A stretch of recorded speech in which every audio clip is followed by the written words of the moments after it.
Hey guys, what's up? You're watching Up and Adam. My name's Adam Newell. And for those of you who don't know me, I'm the guy bringing you guys all the latest and greatest from your favorite celebrities and pop culture influencers. Now, today's no different. Today, we're back to talk about an interview that Cary Deuber did. She had a lot to say about Erika Girardi, and we're getting an update, an alleged update on her glam squad. All right, before we jump in, guys, you know what to do. If you haven't already, go ahead, smash that like button, subscribe to my channel, and hit that notification bell because, well, you don't want to miss anything we have coming up. With that, let's jump right in. It's time for all your binge-worthy pop culture news. Welcome to Up and Adam.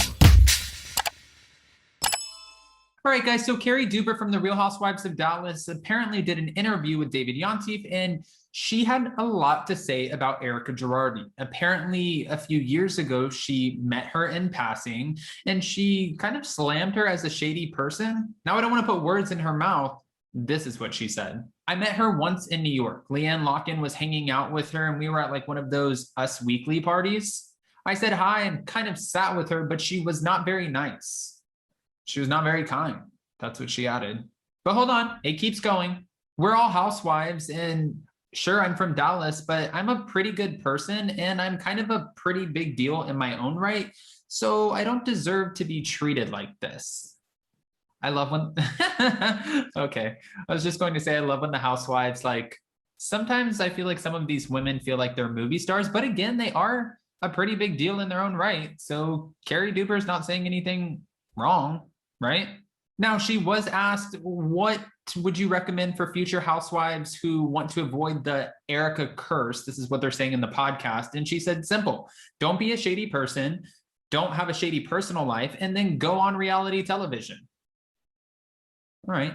Tamra Judge kind of said the same thing. She said it takes a special kind of person to do reality television, but it takes a special kind of idiot to do reality television and have skeletons of this magnitude in your closet. Cary added, to me, it seems pretty basic, and I think if you're shady, then you deserve to be caught. Now, aside from that, we're hearing from different sources, this was written in an article that was featured on Reality Blurb, that Erika Girardi has allegedly retained her $40,000 a month glam squad. Now, she's obviously not paying that, but they've stuck around. I guess this is what they're saying. I don't want to put words out there. This is what was said. Her squad, they're all genuine friends with her. They're not, fair weather friends that left when things got hard. They truly are her confidants, whether they are or are not on her payroll. They've continued working with her, while she was filming The Real Housewives of Beverly Hills, but not as often. And they also said that they've done her up, they've glammed her up off camera since too. They are sticking by her side, but they haven't done necessarily as much as they used to for her. I'm guessing when they were paid what they were originally paid before, but they do what they can do.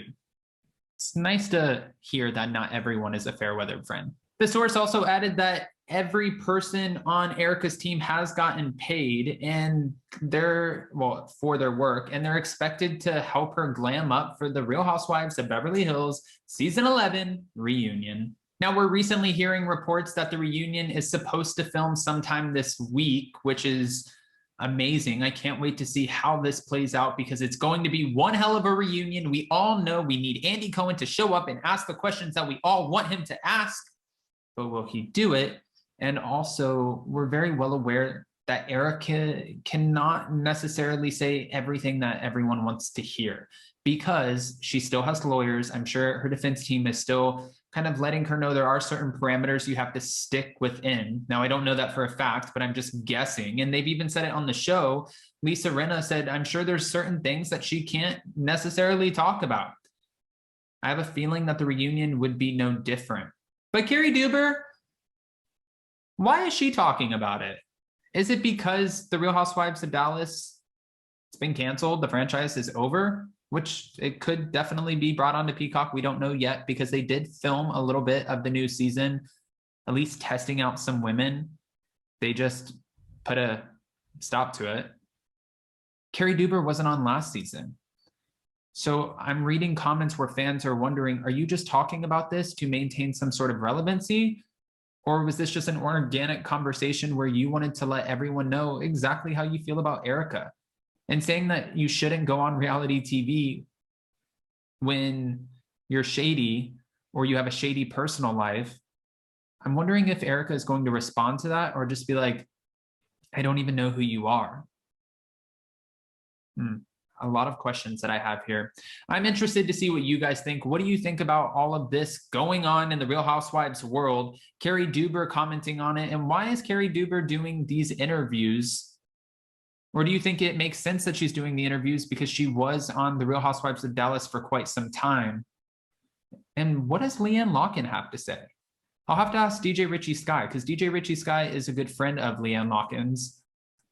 I don't know her, but maybe he knows if she has, any good or bad moments with Erika. And to be fair too, just like Nene Leakes, we did a video about her. She was having not the best night. She walked into the Lanithia lounge, her lounge, because it's a part of her business and she needs to show up to get the crowd excited. A customer wanted her to say happy birthday to her friend and she said, no, I don't feel like it. And then the fan called her rude and she said, this is why I don't feel like it, because her husband is, from what she said, transitioning over to the other side. So my whole point is, I think sometimes the women have good days and bad days. They're all human beings. And whether or not you're a normal everyday fan or a housewife, I don't think that means that they have to keep it turned on all the time. And the only reason I say that too is because think about it as you as a person, you have good days and bad days. If you run into someone out in the street and they're like, hey, and you're not feeling it, you just might be like, hi, okay, keep it moving, right? Or am I wrong? Okay, well, go ahead and comment below. Let me know what you think about this week for the Real Housewives of Beverly Hills reunion. What color do you think they'll be wearing? And they better not do it virtual. I'm really hoping that they don't, especially because there's a lot of studios in Los Angeles. We can make this happen. We heard that the Real Housewives of New York reunion was going to be virtual, and that is so disappointing. I thought we were done with those, but maybe we're not. All right, you know what to do. Go ahead, comment below, and before you go, don't forget to smash that like button, subscribe to my channel, and hit that notification bell because, well, you don't want to miss anything we have coming up. With that, we'll see you next time. Bye, guys.